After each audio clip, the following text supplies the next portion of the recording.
You know, if there's one thing I've learned about the gaming industry after covering it for the past 6 years, it's this. Saying the words never ever is a guaranteed recipe for disaster because things can change on you at the drop of a dime. Always keep your options open because you never know what's coming around the bend. And if you want a perfect example of that, well, take a look at this. Xbox putting their games onto PlayStation. Majority of them even in fact going day and date. Xbox also focusing on putting their games onto PC and even improving the PC app, working with Asus to create a handheld model as well. Nintendo finally showing their true colors and being exactly what we've all called them out to be before. Insanely greedy corpos that will do nothing more than try to squeeze every red cent out of your pocket. Hell, even locking a button on your controller on the Switch 2 behind a credit card prompt. And finally, PlayStation. For so many years since the PlayStation 4 era, we've heard that exact same term of never ever being thrown back in the faces of so many people.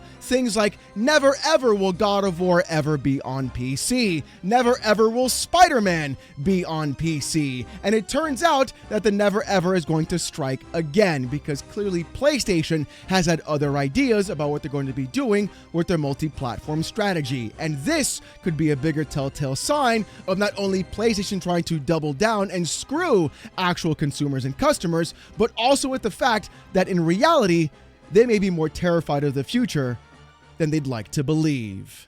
You see, the entire PC initiative started off with one person in particular. It wasn't Herman Hulst, it wasn't Hiroki Totoki. In fact, it was the one CEO that fanboys love the most, Shawn Layden. He was the one who specifically designed PlayStation porting their games to PC a year after release. And in my opinion, they were incredibly successful until PlayStation decided to bungle everything up. And we'll talk about that in just a moment. In fact, here's Shawn Layden himself talking about what he did with PlayStation and why he decided to put their games onto PC as well. And here's that excerpt from the Kiwi Talks podcast with Reese Riley. The reason why I thought we should go onto PC, and again, after a year, once a game's in the market, initial release. Because once a game's in the market for a year, you can look at the decay rate. Yeah, it's not going to cannibalize sales. It's already sold to your console market that wants it.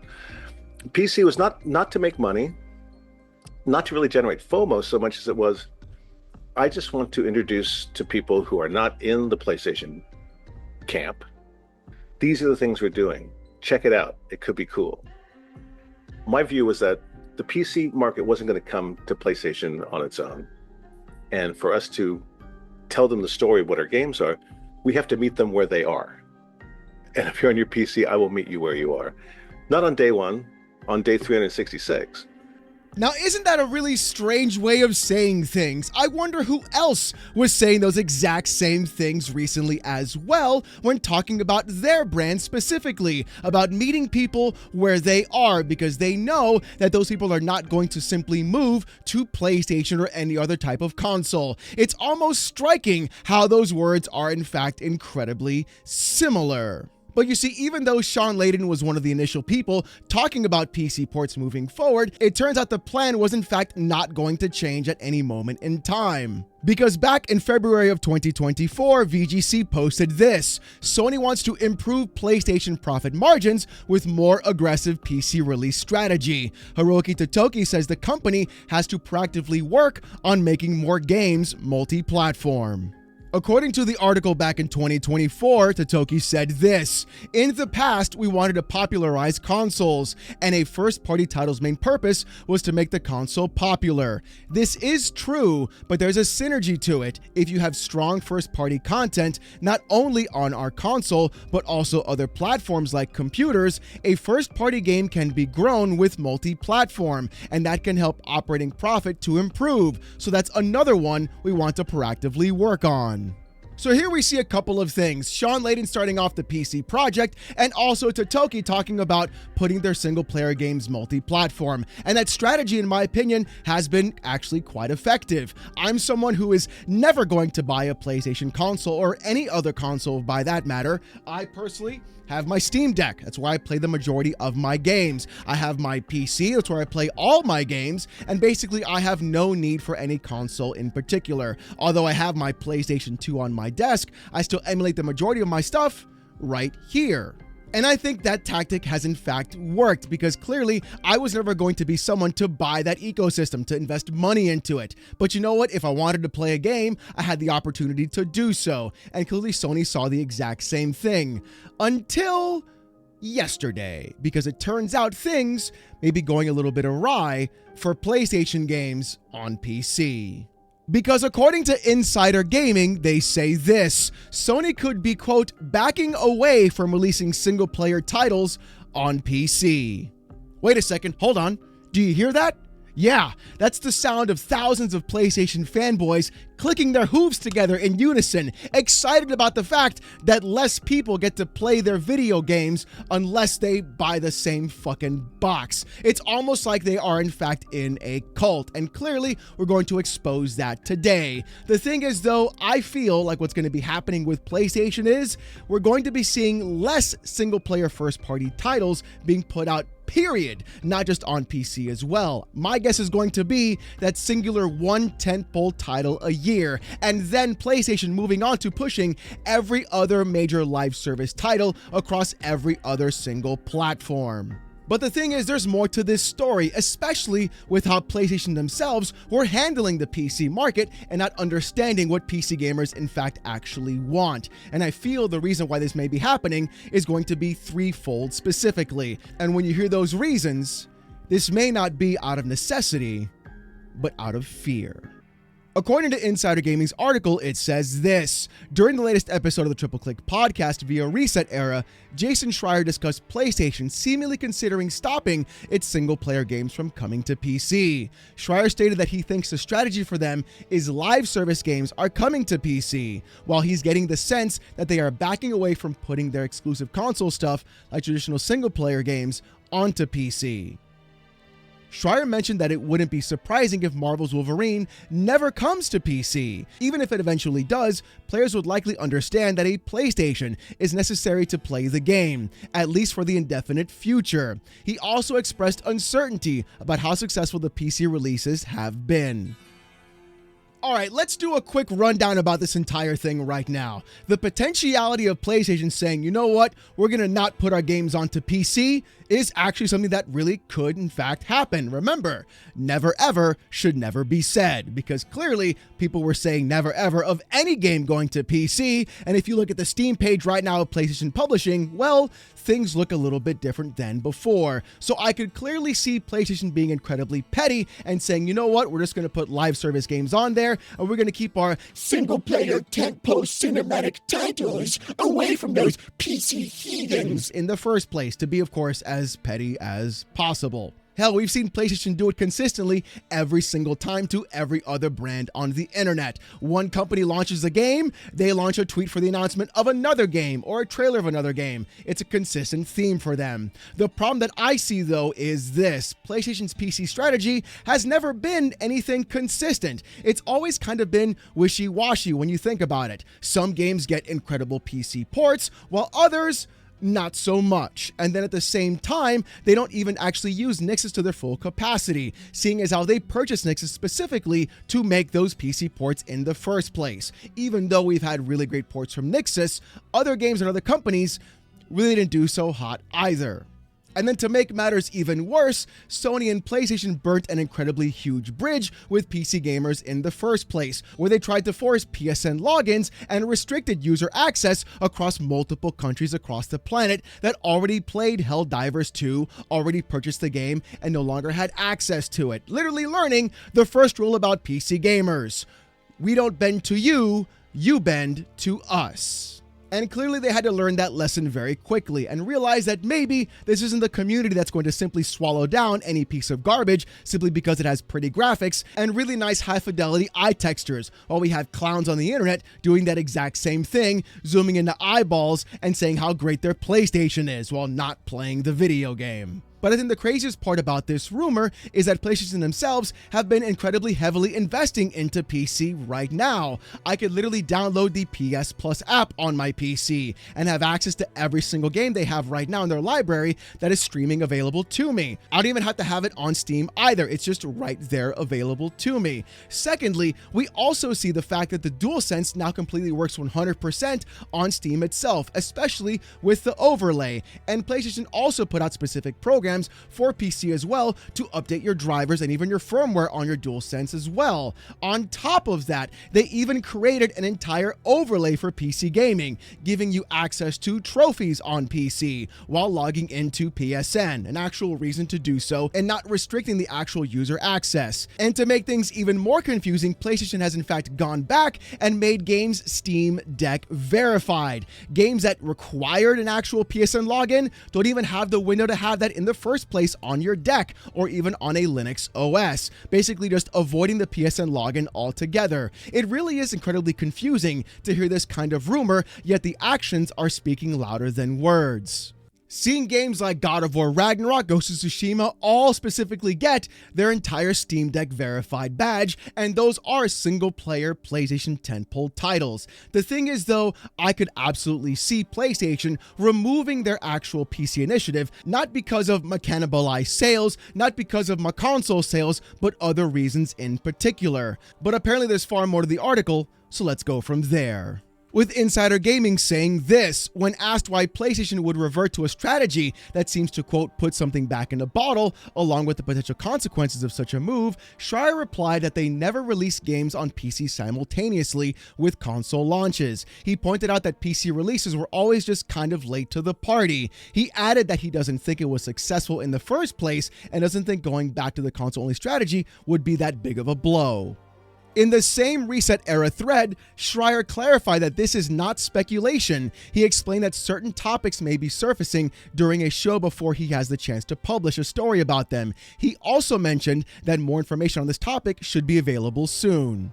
So we're going to find out what's going to be happening apparently quite soon, and hopefully it'll be good news for PC gamers. I personally don't like exclusivity. I think it is an inherently anti-consumer practice, and it forces other people who don't want to invest into an ecosystem to buy a piece of plastic that they don't enjoy, to have a worse experience that they shouldn't be having, even though the entire purpose of these products is to sell you the physical product itself or even the digital one.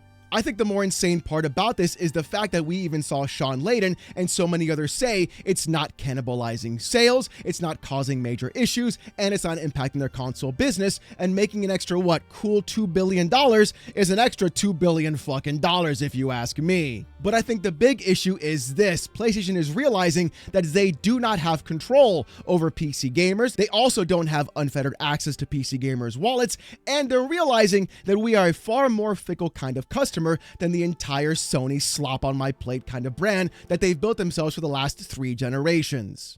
And I think the biggest reason why this is in fact happening is not because of my sales or my performance. I think the biggest reason why this is happening are 2 reasons in particular. Number 1, the Steam machine. We are now being able to see at the fact that Valve is putting out their own piece of dedicated hardware, having access to every single game on Steam as well. It's one thing to have a Steam Deck, something portable. It's another thing for Valve to say, hey, we're now also going to approach the living room with our form factor PC, where you put all your games onto our storefront and we get the cut from it. Basically having a potentiality of a lot of users dropping consoles specifically, moving over to a more form factor PC that has an OS that people are more inclined to use with far more freedoms overall. That is an incredibly enticing opportunity, especially for people who don't want to be nickel and dime by PlayStation specifically, seeing as how they are going to go through and monetize their users far harsher and far more, instead of actually just raising the price of their consoles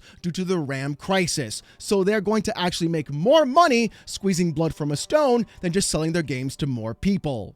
And the second reason why this is happening, in my opinion, is going to be Xbox. Surprise, surprise. I really feel like they know exactly what the Magnus is going to be doing. I feel like Sony and PlayStation also know exactly how it's going to perform. Hell, the Xbox ROG Ally is the literal perfect example because of it. And seeing as how that little PC can play everything from Xbox games to Steam games to GOG games and everything else in between, really could have put a huge break on the entire aspect of what PlayStation wanted to do in the first place with PC gaming. Giving direct competition, even though you could swear online there is no competition for PlayStation, which is kind of weird when you think about it. They users could see 2 other new pieces of hardware that could play every single game from every storefront on one device, and that is exactly what they're terrified of, losing that sweet 100 million user acquisition market share that they're so incredibly dependent on. In fact, I'm not the only one that thinks this way. Here's some responses on Twitter. The Ishikawa Rin says this: Sony are genuinely so stupid when it comes to making money. They refuse to port games to PC people would definitely want. Demon Souls Remake, Gran Turismo 7, and delay the PC versions of the games they do release by up to a year or longer, long after the launch hype window. It is incredibly frustrating if Sony does end up pulling the plug on PC releases because of their own mishandling of it. They also did themselves no favors a while back by forcing and backtracking on PlayStation Network logins on PC that made me not want to buy the games.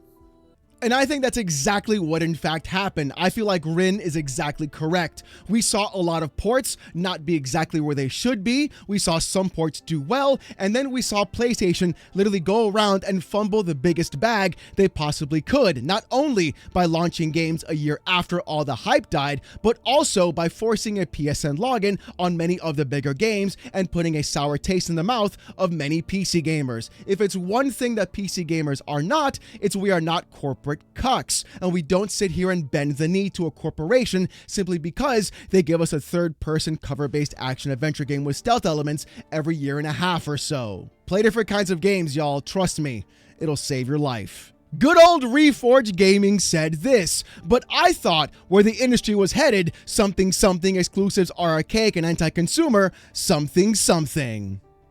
You know what I love? How PlayStation fanboys literally do not understand what anti-consumer actually is. Going around and removing and restricting what a person can and cannot buy by placing a $500 or $750 paywall in front of them is in fact literally anti-consumer. And then charging them an extra fee every single year to have online access is also anti-consumer. Yet we're seeing the market do exactly what Reforge Gaming claims is not in fact happening. If PlayStation does stop PC ports, fine, go right ahead. Literally, no skin off my back. I did not care for PS4 games, and I clearly don't care for PS5 games either, and I certainly won't care for PS6 games. And hot take, I don't even care about GTA 6. Oh, wow, is that, ooh, I bet that, ooh, I know that got a few of you guys kind of angry about that one. I've always felt that GTA has been boring and overrated. Oh, wow. Yeah, look, literally, I'm not going to buy a PS5 for that game. I don't even care about that game at all whatsoever. I'll be more than happy playing a lot of my backlog on Steam and every other game that comes out there instead, where I had the freedom and the access and the ability to play whatever game I want, when I want, without paying more money for no particular reason at all. So yes, Reforge, exclusives are inherently anti-consumer. No matter what kind of argument you try to throw, you know it, I know it, everybody knows it. In fact, here is that generic Eric saying this: PC thieves out here gone back to port begging. Imagine spending thousands to not only miss out on GTA 6, but Wolverine. That's right, ladies and gentlemen, apparently PlayStation fanboys are back on the menu, and clearly all they care about is the ability to brag to you that you didn't buy the same plastic box that they bought, and now they get to show you how much fun they're having on Twitter rather than actually playing the video game that they're bragging about that you don't get to play. It's almost like console warring in the big 2026 is really fucking cringe now, isn't it? But honestly, who's to know and what will happen with this in the future? I feel like PlayStation should in fact still be putting their games onto the PC platform, and I'm going to go even one step further. They should be in fact day and date, simply because it would increase the hype of those users. People on PC are not going to move to buy a console because they're on PC, the superior place to play video games, clearly and objectively, mind you. And also, PlayStation should in fact learn how to handle the PC user base as well. Clearly, take a couple pages out of Valve's playbook. You might even be even more successful than you actually think. But again, as I said before, I think the real reason this in fact may happen is PlayStation being actually scared of losing their user base to other pieces of hardware like the Steam machine and also the Xbox Magnus coming in the future, with every rumor being around the corner that it's going to be Windows based as well and offer access to every storefront on top of that. But anyways, I want to hear what you guys got to say about this in the comments section down below. Do you think PlayStation will stop putting their games onto Steam and PC? Do you think they're doing this because they're scared? Or do you think this is all nothing more than a bunch of hot air? I want to hear what you guys have to say. And speaking about what you have to say, here in fact is the comment of the day from yesterday's video. With deep fried baseless brat saying this, Gabe Newell is like the only filthy rich guy I root for, unironically. You know what, Deep Fried? I'm not going to sit here and deny you 100% absolutely. Gabe has been an actual treasure in PC gaming, and it's really amazing how one man can shape the entire gaming industry simply by doing nothing.